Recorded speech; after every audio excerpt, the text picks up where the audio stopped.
S, ஒரே வீட்டில் 2 government employee, அது மட்டும் இல்லாமல் கவர்மெண்ட் ஆஃபீஸர்னே சொல்லலாம்.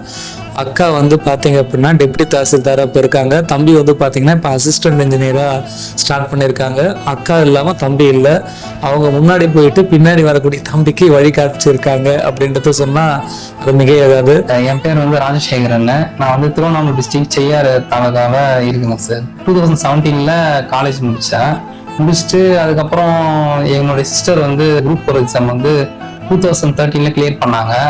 அதனால நம்மளும் அந்த மாதிரி ஒரு எக்ஸாம் போன கவர்மெண்ட் சர்வெண்ட் தான் போனோம் அப்படின்னு சொல்லிட்டு எய்ம் இருக்கு. 2019 அந்த குரூப் 4 எக்ஸாம் கிளியர் பண்ணேன் சார். கிளியர் பண்ணிட்டு ஆர்டி டிபார்ட்மெண்ட்ல ஜூனியர் அசிஸ்டண்டா ஜாயின் பண்ணேன் 2020. ஜாயின் பண்ணிட்டு அதுக்கப்புறம் அது உள்ள போனதுக்கு அப்புறம் தான் வந்து அங்க இருக்கிறவங்களாம் வந்து நீ என்னப்பா படிச்சிருக்க அப்படின்னு கேட்பாங்க. அப்போ வந்து இந்தமாரி வந்து பிஇ சிவில் படிச்சிருக்கேன் அப்படின்னு அங்க இருக்கிற ஸ்டாஃப் எல்லாம் பிஇ சிவில் படிச்சுட்டு இதுக்கேண்டாப்பா வந்த அப்படின்னு சொல்லிட்டு கேட்டிருக்காங்க. கேட்டவொடனே எனக்கு நான் எவ்வளவு கஷ்டப்பட்டு படிச்சுட்டு வந்திருக்கேன், இப்போ வந்து வேற எக்ஸாம் ட்ரை பண்ணு அப்படின்னு சொல்றாங்களே, இதுவே நான் எவ்வளவு தண்ணி படிச்சுட்டு வந்தேன் அப்படின்னு சொல்லிட்டு நினைச்சிட்டு இருப்பேன். இப்போயாவது எதனா ஒரு இன்ஸ்டியூட் ஒழுங்கா இது பண்ணிட்டு படிக்கலான்னு போது யூடியூப்ல சர்ச் பண்ணும்போது தான் உங்க இன்ஸ்டியூட் தெரிஞ்சது எனக்கு. சரின்னு சொல்லிட்டு அதுக்கப்புறமா தான் சரின்னு சொல்லிட்டு உங்களை கான்டாக்ட் பண்ணி இப்போ வந்து உங்ககிட்ட நான் சொல்லிக்கல, இந்த மாதிரி வந்து நான் ஆல்ரெடி கவர்மெண்ட்ல வேலை செய்யறேன் அந்த மாதிரிலாம் எதுவுமே சொல்லிக்கல நான் உங்ககிட்ட. என்னால செய்ய முடியாது, என் பசங்க வச்சு நான் என்னென்ன பண்ணணும் நம்ம அப்படின்னு நான் நினைச்சதெல்லாம் என் குழந்தைங்களை வச்சு நான் சாதிச்சுட்டேன். அது என்னன்னா நினைச்சதே கிடையாது. படிப்பு மூலியமா என் பிள்ளைங்க இங்கெல்லாம் போனோம். ஏன்னா நான் படிக்கல, அதுக்காக என் பிள்ளைங்களை வந்து நல்லா படிக்க வைக்கணும். நீங்க வந்து என் பொண்ணுக்கு சொல்லுவேன், நீ பியூனு வேலையோட கவர்மெண்ட் வேலை நீ போயே ஆகணும். அதுக்காக நான் என்ன ஒன்னாலும் செய்யறேன். என் குழந்தையாக நான் வந்து ஒத்துழைக்கிறேன். என் பையனுக்கும் அதே தான்.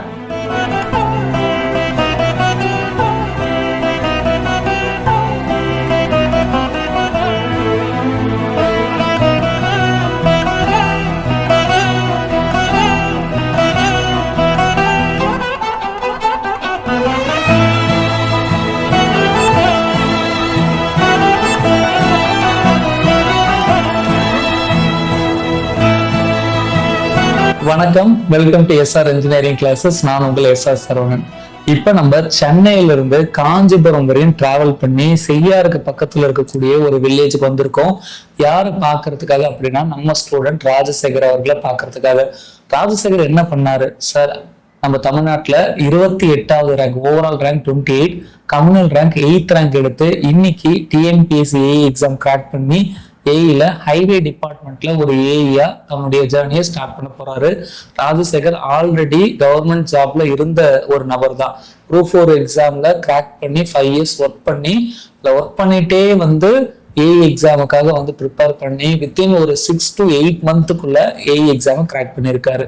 ஸோ ராஜசேகரை நம்ம நேரடியாக வந்து பார்த்து ராஜசேகருடைய அந்த டெக்னிக், அவருடைய ப்ரிப்பரேஷன் மெத்தடாலஜி எல்லாத்தையுமே நம்ம வந்து பார்க்க போறோம். நம்ம ஸ்டூடெண்ட்டை முதல்ல வரவேற்கலாம். வணக்கம் ராஜசேகர், வாழ்த்துக்கள். தேங்க்யூ. ஒரு ஏஐயா உங்க ஜேர்னியை ஸ்டார்ட் பண்றீங்க, பட் ஆல்ரெடியே வந்து நீங்க வந்து ஒரு கவர்மெண்ட் எம்ப்ளாயி தான். உங்களை பத்தி கொஞ்சம் சொல்லுங்கப்பா. என் பேர் வந்து ராஜசேகரன். நான் வந்து திருவண்ணாமலை டிஸ்ட்ரிக்ட் செய்யாறு தாலுகாவில் இருக்குங்க சார். 2017 காலேஜ் முடிச்சுட்டு அதுக்கப்புறம் என்னுடைய சிஸ்டர் வந்து குரூப் 4 எக்ஸாம் வந்து 2013 கிளியர் பண்ணாங்க. அதனால நம்மளும் அந்த மாதிரி ஒரு எக்ஸாம் போன கவர்மெண்ட் சர்வெண்ட் தான் போனோம் அப்படின்னு சொல்லிட்டு எய்ம் இருக்கு. அதுக்கப்புறம் சரின்னு சொல்லிட்டு காஞ்சிபுரத்துல டிஎன்பிஎஸ்சி கிளாஸ் ஜாயின் பண்ணி படித்தேன். அதுக்கப்புறமா அப்படியே ஒரு 3 இயர்ஸ் கண்டினியூவாக படிச்சுட்டு இருக்கும்போது 2019 அந்த குரூப் 4 எக்ஸாம் கிளியர் பண்ணேன் சார். கிளியர் பண்ணிட்டு ஆர்டி டிபார்ட்மெண்ட்ல ஜூனியர் அசிஸ்டண்டா ஜாயின் பண்ணேன் 2020. ஜாயின் பண்ணிட்டு அதுக்கப்புறம் அது உள்ள போனதுக்கு அப்புறம் தான் வந்து அங்க இருக்கிறவங்களாம் வந்து நீ என்னப்பா படிச்சிருக்க அப்படின்னு கேட்பாங்க. அப்போ வந்து இந்தமாரி நான் வந்து பிஇ சிவில் படிச்சிருக்கேன் அப்படின்னு அங்க இருக்கிற ஸ்டாஃப் எல்லாம் பிஇ சிவில் படிச்சுட்டு இதுக்கேண்டாப்பா வந்த அப்படின்னு சொல்லிட்டு கேட்டிருக்காங்க. கேட்டவொடனே எனக்கு நான் எவ்வளவு கஷ்டப்பட்டு படிச்சுட்டு வந்திருக்கேன், இப்போ வந்து வேற எக்ஸாம் ட்ரை பண்ணு அப்படின்னு சொல்றாங்களே, இதுவே நான் எவ்வளவு தண்ணி படிச்சுட்டு வந்தேன் அப்படின்னு சொல்லிட்டு நினைச்சிட்டு இருப்பேன். அப்புறமா போக போகதான் வந்து சரி நம்ம வந்து இந்த லெவல்ல அதை பத்தி ஒரு அவேர்னஸ் பத்தி இல்லை, ஏஇ எக்ஸாம் பத்தி. அப்புறமா அங்க வந்து ஆர்டில ஏஇ இருக்காங்க, அவங்கள பார்த்து அவங்க டெக்னீஷியன் தான் ஓகே அதுவும் வந்து ஒரு நல்ல ஜாப் தான் அப்படின்னு சொல்லிட்டு அதுக்கப்புறம் சரி அதுக்கு ட்ரை பண்ணலாம்னு சொல்லிட்டு அப்போ வந்து ட்ரை பண்ணுவேன். ஆனா எக்ஸாம் டைம் கால் ஃபர் டைம் மட்டும் படிப்பேன், அதோட வந்துடுவேன். அதுக்கப்புறம் ஒர்க் வந்தோடனே அதை இது பண்ணிவிட்டோம். அந்த அளவுக்கு இதுதான். ஒரு எக்ஸாம் போகும்போதும் எப்படிதான் இந்த எக்ஸாம் கொஸ்டின்லாம் கேட்குறாங்கன்னே தெரியலையே அப்படின்னு சொல்லிட்டு, ஏன்னா நான் இப்போ வந்து வேலைக்கு போகிறதுனால செல்ஃபாக படிச்சு பாஸ் பண்ணிடலாம், நம்ம தான் ஒரு பேப்பர் வந்து ஆல்ரெடி கிளியர் பண்ணிட்டோமே, குரூப் 4 ஸ்டாண்டர்ட்ல செகண்ட் பேப்பர் இருக்கிறதுனால ஃபர்ஸ்ட் பேப்பர் நம்மளே படிச்சு கிளியர் பண்ணிடலாம்னு சொல்லிட்டு யூடியூப் சேனல் அதெல்லாம் வச்சு பார்த்துன்னு. ஆனால் எதுலையுமே வந்து கண்டினியூஸாக இல்லாததுனால கிளியர் பண்ண முடியல, அப்படியே போயிருந்துச்சு. அப்புறம் ஒரு வாட்டி வந்து ரயில்வே எக்ஸாம் மட்டும் சரி நம்ம அப்ளை பண்ணி பார்க்கலாம். இது பார்த்தீங்கன்னா ஒரு 5 years ஆயிடுச்சு. இந்த ரயில்வே எக்ஸாம் அப்ளை பண்ணும்போது அப்ளை பண்ணிட்டு அது எழுதிட்டேன். எழுதும்போது ஃபர்ஸ்ட் ரவுண்ட் மட்டும் அந்த குரூப் 4 ஸ்டாண்டர்ட்ல இருந்ததுனால அது கிளியர் பண்ணிட்டேன். அப்புறம் செகண்ட் ரவுண்டு வந்து அப்போ நான் ரிசல்ட்டே பார்க்கல. அன்னைக்கு வந்து இதெல்லாம் நமக்கு வராது நம்ம அன்னைக்குன்னு பார்த்தீங்கன்னா வந்து போய் எழுதி பார்க்கலாமே அப்படின்னு சொல்லி தான் எழுதினேன். எழுதின உடனே அந்த ஃபர்ஸ்ட் பேப்பர் மட்டும் கிளியர் பண்ணி ரேங்க் வந்து ஃபில்டர் ஆகி வந்தோடனே ஓகே நம்மளும் வந்து இப்போ ஃபார்ம்ல தான் இருக்கிறோம் அப்படின்னு சொல்லிட்டு, சரி நம்ம செகண்ட் பேப்பர் வந்து அந்த மாதிரி யூஸ் பண்ணிடக்கூடாது, இப்போயாவது எதனா ஒரு இன்ஸ்டியூட் ஒழுங்கா இது பண்ணிட்டு படிக்கலான்னு போது யூடியூப்ல சர்ச் பண்ணும்போது தான் உங்க இன்ஸ்டியூட் தெரிஞ்சது எனக்கு. சரின்னு சொல்லிட்டு அதுக்கப்புறமா தான் சரின்னு சொல்லிட்டு உங்களை கான்டாக்ட் பண்ணி ஜாயின் பண்ணி உங்க இன்ஸ்டியூட்ல அந்த செகண்ட் பேப்பர் மட்டும் நீங்க என்ன சொன்னீங்கன்னா, அப்போ வந்து உங்ககிட்ட நான் சொல்லிக்கல இந்த மாதிரி வந்து நான் ஆல்ரெடி கவர்மெண்ட்ல வேலை செய்யறேன் அந்த மாதிரிலாம் எதுவுமே சொல்லிக்கல நான் உங்ககிட்ட. என்னன்னா நீங்க அதை காமனாவே வந்து அதாவது யாரெல்லாம் செகண்ட் ரவுண்ட் செலக்ட் ஆயிருக்கீங்களோ நீங்க லிங்க் இது பண்ணி என்னை கான்டாக்ட் பண்ணி எங்க இன்ஸ்டியூட்ல சேர்ந்துக்குங்க அப்படின்னு சொல்லிட்டு சொல்லவே ஒரு 30 பேர்கிட்ட ஜாயின் பண்ணணும்னு நினைக்கிறேன். ஜாயின் பண்ணும்போது அப்போ வந்து யாருன்னா ஒர்க் பண்ணியிருந்தீங்கன்னா நீங்க ஒரு மாசம் வந்து லீவ் போட்டோ இல்லை வேலையை விட்டு நின்ட்டோ நீங்க வந்து படிச்சீங்கன்னா தான் இந்த இது வந்து ஃபுல் எஃபோர்ட் போட்டீங்கன்னா தான் கம்ப்ளீட் பண்ண முடியும். ஏன்னா நீங்க இந்த அளவுக்கு வந்துட்டீங்க, இதுக்கப்புறம் நீங்க வந்து ஃபுல் எஃபோர்ட் போட்டீங்கன்னா CBT 2 வந்து ஈஸியாக கிராக் பண்ணிடலாம், அது வந்து ஒரு மேட்டரே கிடையாது அப்படின்னு சொல்லுவேன். நானும் என்ன பண்ணேன், சரி நம்ம ஒரு மாசம் தானே லீவ் போடலாம் அப்படின்னு சொல்லிட்டு அப்ப இருந்து எங்க பிஓ கிட்ட கேட்டேன். அவங்க வந்து சரி லீவ் படிப்பா அப்படின்னு சொன்னாங்க. சரின்னு சொல்லிட்டு ஒரு மாசம் இஎல் மட்டும் போட்டு படிச்சு அதுல பாத்தீங்கன்னா நீங்க வந்து ஒரு 30 நாள்ல 20 நாள்லயே 8 சப்ஜெக்ட் கவர் பண்ணிட்டீங்க.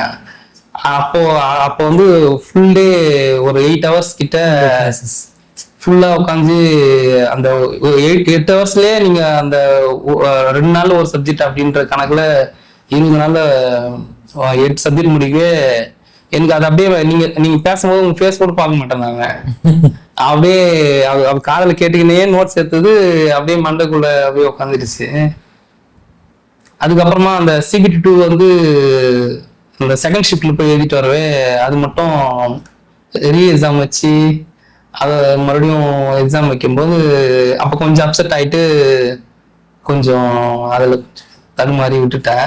ஆனால் அந்த CBT 2 முடிகிற டைம்ல தான் வந்து நீங்க ஜெயஸ்ரீ மேடத்தை இன்டர்வியூ பண்ணீங்க இல்லைங்களா?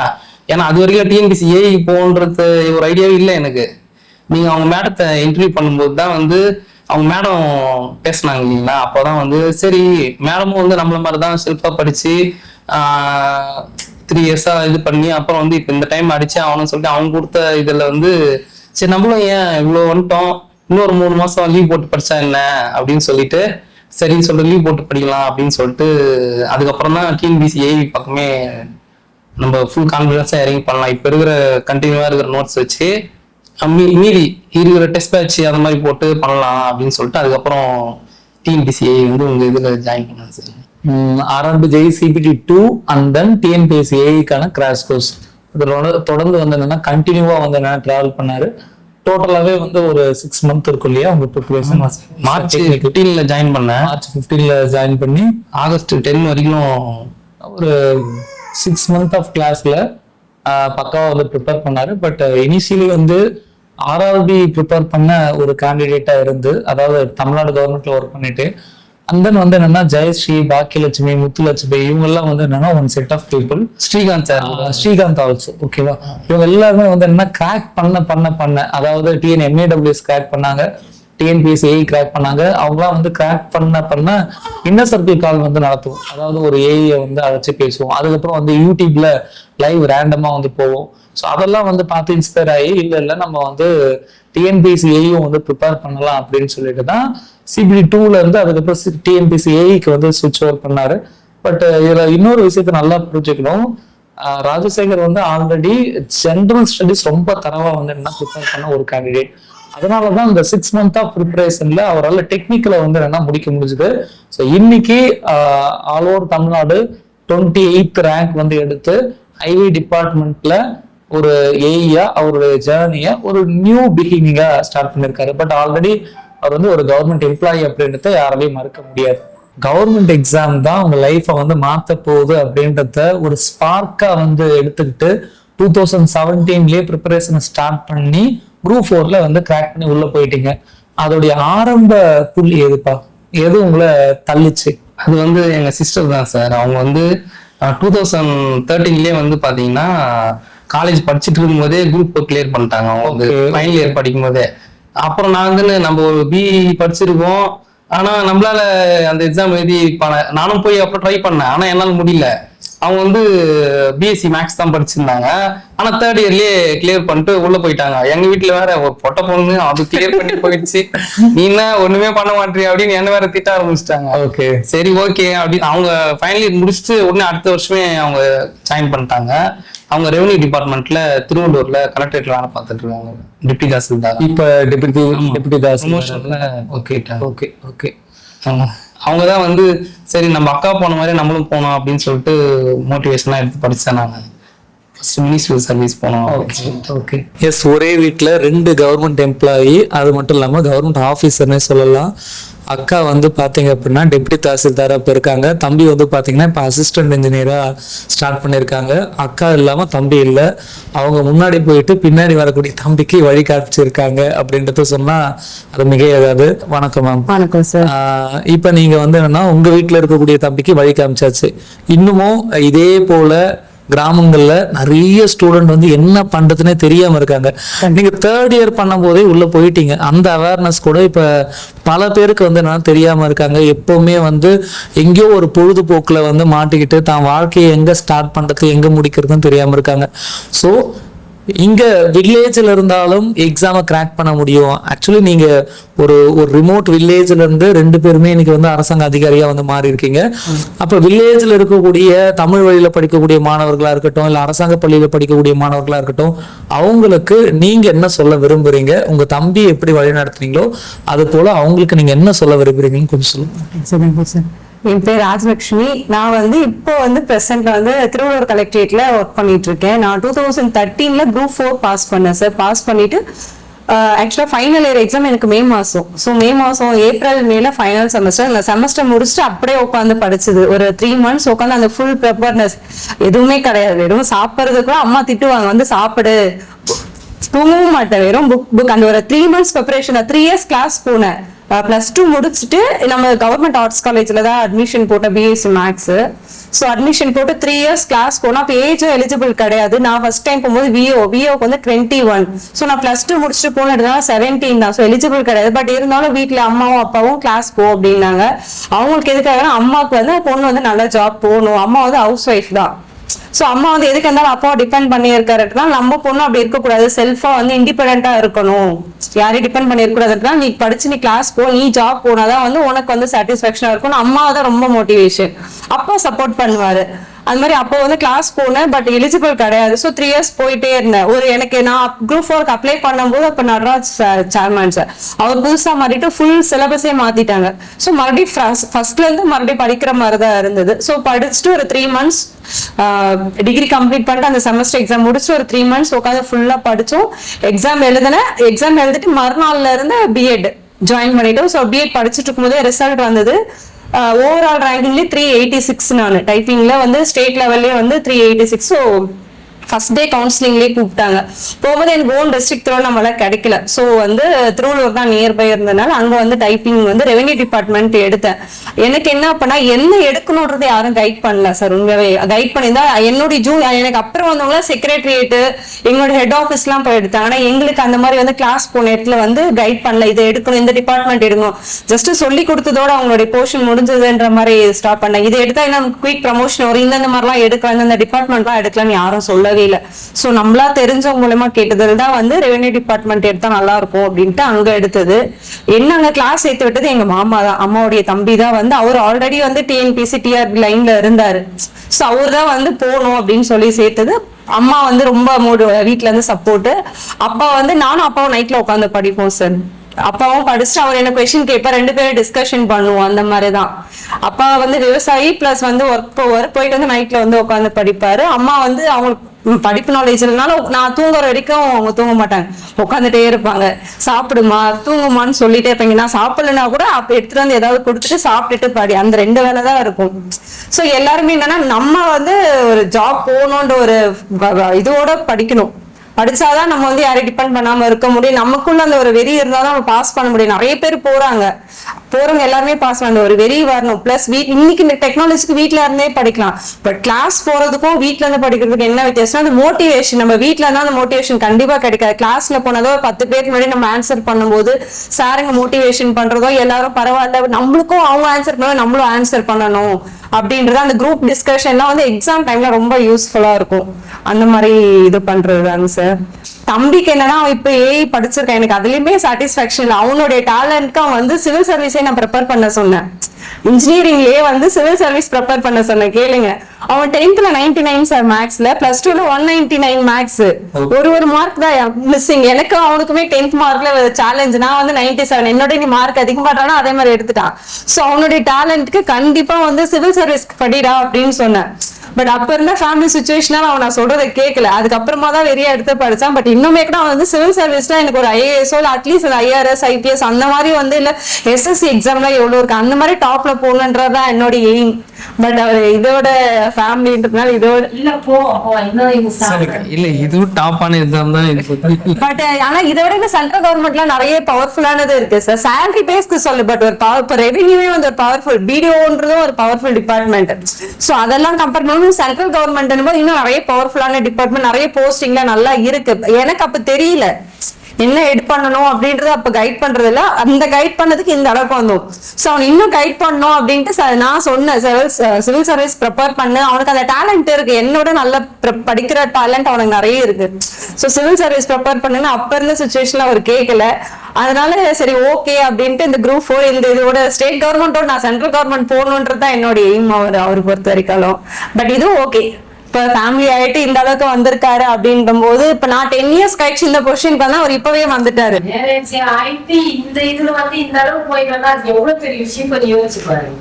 அது என்னன்னா அம்மா வந்து ஸ்கூலுக்கே போல, அதனால அவங்களுக்கு என்னன்னா வந்து நம்ம பசங்களை வந்து இது மாதிரி பண்ணிட கூடாது, எவ்வளவு தூரம் படிக்க வைக்கணும்னு அவங்க ஆசைப்படுறாங்க அது படிக்க வச்சுக்கணும் அப்படின்னு ஒரே எண்ணம். ஒன் ஓவர்னா எங்க சைட்ல வந்து லேடிஸ் எல்லாம் அவ்வளவு படிக்க வைக்கிறதுல இன்ட்ரெஸ்ட் காமிக்க மாட்டாங்க. ஸோ ஒரு ஏஜ் வந்தோடனே வந்து மேரேஜ் பண்ணிடணும், அதுல அகெயின்ஸ்டா வந்து நின்று அம்மா வந்து இல்ல என் பொண்ணு டிகிரி படிக்கணும், ஜாப் போனாதான் மேரேஜ் அப்படின்ற மாதிரி இருந்தாங்க. நானுமே இல்ல ஜாப் போக மேரேஜ் பண்ணிக்க மாட்டேன் நின்று உட்காந்து அதுக்கு ஃபுல் சப்போர்ட் அம்மா மட்டும். எக்கனாமிக்கலா அப்பா சப்போர்ட் பண்ணாலும் இந்த மாதிரி மென்டலா ஃபேமிலி சைட்ல ஃபுல் சப்போர்ட் அம்மா தான். அம்மா சப்போர்ட் இல்லைன்னா கண்டிப்பா வந்தது. அப்ப கூட இல்ல வேணாம் என் பொண்ணு வந்து படிச்சுட்டு தான் வந்து மேரேஜ் பண்ணணும் அப்படின்ட்டு அம்மா சப்போர்ட் பண்ணி ரிலேட்டிவ்ஸ் கூட ஃபைட் பண்ணி இது பண்ணாங்க. சோ அது படிக்காம போயிட்டு இது பண்ணக்கூடாது அப்படின்னா சோ அந்த ஒரு இதுனால இன்னைக்கு வந்து இப்ப நான் வந்து ஒரு ஜாப்ல இருக்கேன், என் கையில ஒரு வருமானம் இருக்கு, என் ஃபேமிலி என்னால லீட் பண்ண முடியும் அப்படின்ற ஒரு ஸ்ட்ரென்த் சப்போர்ட் கொடுத்தது அம்மா மட்டும்தான்.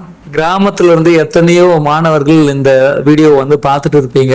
ஏதோ ஒரு லைப்ரரியில ஒரு சின்ன நம்பிக்கையோட தன் வாழ்க்கை மாறிடாதான்னு சொல்லிட்டு இந்த டிஎன்பிஎஸ்சியை நம்பி உங்க ப்ரிப்பரேஷனை தொடர்ந்துட்டு இருக்கக்கூடிய மாணவர்களா இருக்கட்டும், அண்ட் தென் தன் பிள்ளை எப்படியாவது வந்து படிச்சு ஒரு நல்ல உத்தியோகத்துக்கு போயிட மாட்டாங்களா அப்படின்ற கனவோடு இருக்கக்கூடிய பெற்றோர்களா இருக்கட்டும். ஸோ அவங்க எல்லாருக்குமே இந்த ஃபேமிலி வந்து ஒரு முன் உதாரணம் தான். ராஜசேகருடைய அம்மா வந்து பள்ளிக்கூடம்லாம் போய் படிக்காத ஒரு தாய். பட் இருந்தாலுமே கூட அந்த சமுதாயத்துல வந்து பாத்தீங்க அப்படின்னா பெண்கள் வந்து படிக்க முடியாது, ஒரு குறிப்பிட்ட அளவுக்கு மேல வந்து திருமணம் வந்து செஞ்சு வச்சிடணும் அப்படின்ற ஒரு வில்லேஜ் மைண்ட் செட்ல இருந்த ஒரு வில்லேஜ்ல தான் வந்து என்னன்னா ராஜசேகருடைய ஃபேமிலியை வந்து இருந்திருக்காங்க. பட் அப்படி இருந்தாலும் கூட இந்த சமூகத்துல வந்து போராடி மற்ற சொந்தக்காரங்க அவங்க 1000 பேச்சுக்கள் வந்தாலும் சரி அதை முதல்ல வந்து ஃபைட் பண்ணி முதல்ல வந்து ராஜசேகருடைய அக்காவை வந்து படிக்க வச்சு அதையும் வந்து என்னன்னா ஒரு கவர்மெண்ட் உத்தியோகத்துக்கு போக வச்சு இன்னைக்கு டெபுட்டி தாசில்தாரா வந்து என்னன்னா மாத்திருக்காங்க. அவங்க தான் வந்து என்னன்னா எனக்கு தெரிஞ்சு வந்து ராஜசேகருடைய ஆர்ஜின் நான் இங்கன்னு நினைச்சேன். அப்படிலாம் இல்லை, இவங்க அம்மா தான் வந்து ஆர்ஜின். நிச்சயமா அவங்கள நீங்க வந்து பார்க்க போறீங்க, வாங்க. என்னுடைய aim வந்து என்னால சாதிக்க முடியாத என் பசங்களை வச்சு நான் சாதிச்சிட்டேன். என்னால செய்ய முடியாத என் பசங்களை வச்சு நான் என்னென்ன பண்ணணும் நம்ம அப்படின்னு நான் நினைச்சதெல்லாம் என் குழந்தைங்களை வச்சு நான் சாதிச்சிட்டேன். அது என்னன்னா நினைச்சதே கிடையாது. படிப்பு மூலியமா என் பிள்ளைங்க இங்கெல்லாம் போனோம். ஏன்னா நான் படிக்கல, அதுக்காக என் பிள்ளைங்களை வந்து நல்லா படிக்க வைக்கணும். நீங்க வந்து என் பொண்ணுக்கு சொல்லுவேன், நீ பியூனு வேலையோட கவர்மெண்ட் வேலை நீ போயே ஆகணும். அதுக்காக நான் என்ன ஒன்னாலும் செய்யறேன். என் குழந்தையாக நான் வந்து ஒத்துழைப்பு. என் பையனுக்கும் அதே தான், எங்க வீட்டுக்காருக்கும் அதே மாதிரி நல்ல ஒத்துழைப்பு எங்க வீட்டுக்காரும் கொடுப்பாரு. 2 பேரும் சேர்ந்து என் பசங்க வந்து நல்ல நிலைமையில அனுப்பணும். சுத்தி வந்து இன்னும் பொண்ணை கல்யாணம் பண்ணி கொடுக்காம இருக்கிற அப்படின்னு. என் பையனும் வந்து இன்னும் ஏஜ் ஆயிடுச்சுன்னு கல்யாணம் பண்ணலையே. அவங்க ஒரு ஜாப்புக்கு போனா மட்டும்தான் அவங்களுக்கு வந்து ஒரு கல்யாணம் நான் பண்ணணும். அவங்க போவாங்க, அவங்கள போக வைப்பா. அது என்னால முடியும். அந்த மாதிரி என்ன மாதிரி எத்தனையோ தாய்மார்கள் வந்து அவங்க பிள்ளைங்களை வந்து இந்த மாதிரி செய்ய வைக்கணும். அது எனக்கு ரொம்ப சந்தோஷம். பாக்குற எல்லா குழந்தைங்களும் என்ன ஒரு தாயாக எடுத்து அதே மாதிரி அவங்க நான் சொல்றதை கேட்டு அவங்களும் நல்லா வந்து படிச்சு முன்னேறணும். அம்மா சொன்னதுல ஒரு வேலிடான பாயிண்ட் இருந்தது. பொம்பளை பசங்கன்னா ரொம்ப சீக்கிரமா வந்து கல்யாணம் பண்ணி கொடுக்கணும் அப்படின்னு சொல்லிட்டு இந்த சமூகம் கொடுக்கக்கூடிய அந்த அழுத்தத்தை மீறி, அதே போல ஆம்பளை பசங்கன்னா இன்னுமா வந்து படிச்சுட்டு இருக்கான், கல்யாணம் பண்ணி வைக்கலையா, இன்னும் வேலைக்கு போகலையா அப்படின்ற அந்த அழுத்தம். இந்த 2 அழுத்தத்தை மீறி ஒரு தனி மனிதியா, ஒரு குடும்ப தலைவியா, ஒரு ஸ்ட்ராங்கான டிசிஷன் எடுத்து ஒரு ஸ்ட்ராங்கான பிரியரா இருந்ததுனால மட்டும்தான் இன்னைக்கு ராஜசேகரும் அவங்களுடைய சகோதரியும் இன்னைக்கு சமுதாயத்துல ஒரு மிகப்பெரிய அதிகாரிகளாகவும் சமுதாயத்துல ஒரு முக்கியமான பொறுப்பை வந்து நிக்கிறாங்க. நிச்சயமா வந்து என்னன்னா அம்மா இல்லைன்னா இவங்க 2 பேரும் வந்து இல்லை, அதுல வந்து மாற்று கருத்தே வந்து இல்லை. ரொம்ப எமோஷனலா பேசினாங்க. அது எல்லாருக்குமே வந்து என்ன போய் சேரணும். எல்லா பேரண்ட்டும், இந்த வீடியோ பார்த்துட்டு இருக்கிற எல்லா பேரண்ட்டும், எல்லா ஸ்டூடெண்ட்டும் ஒரு விஷயத்த மட்டும் மைண்ட்ல வச்சுக்கோங்க. இன்னைக்கு நீங்க படக்கூடிய கஷ்டம் எதுவுமே வந்து என்னன்னா நிரந்தரம் கிடையாது. எல்லாமே வந்து தற்காலிகம் தான். கொஞ்சம் நிரந்தரத்துக்காக உழைங்க. நீங்க அரசு அதிகாரியா மாறிட்டீங்க அப்படின்னா எல்லாமே வந்து என்னன்னா சேஞ்ச் ஆயிடும். என் பொண்ணுக்கு சொல்லுவேன், நீ பியூனு வேலையோட கவர்மெண்ட் வேலை நீ போயே ஆகணும். அதுக்காக நான் என்ன ஒன்னாலும் செய்யறேன். என் குழந்தையாக நான் வந்து ஒத்துழைக்கிறேன். என் பையனுக்கும் அதே தான்.